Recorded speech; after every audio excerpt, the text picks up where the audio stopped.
Um, Note on Night School and Collectors by the sensational Raymond Carver. I'm wearing a helmet to get in the mood of some of those losers, if we're cynical, that we meet in those stories. People would look at this, the fact that I'm running a bicycle on a very busy road, in fact the busiest road of this land. They see it as a sign that I am a loser, so I might as well be one of the characters in these stories. First one has a start in a bar where the hero, if we can say that, has a beer, but it's also mentioning the fact that he's the storyteller. His wife has left him, and it's a grim outlook from the start. One of the women asks, not like in Top Gun, you come here often, or some other line, but do you have a car? Yes, but it's not here. The other one enters this sort of dialogue.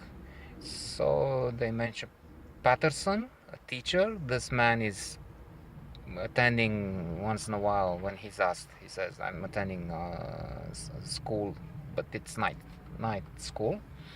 What do you want to be? I want to be a teacher. From one thing to another, they say, why don't we go to Paterson? This Paterson is a teacher who is showing them how to read. Alas, he's using stories of the kind you find in Reader's Digest. So they decide to go and take the car, which is actually his parents' car, not his. And before they order a 6-pack and 3 beers, he says, I only have 30 cents. That's 30 cents meant in today's money, not just 30, maybe a few dollars, but still $3-4 is not much to have on you. So we don't want your goddamn money, says one of the women, perhaps Ruth. One of them is called Ruth. We want your goddamn car. They go to the house. He comes in. They wait outside. The father is watching John Wayne. And when he learns about the situation, he says, you don't want to get involved in that. Somebody will show up. One of the green details that comes to mind is that he sleeps on a cot in a hallway.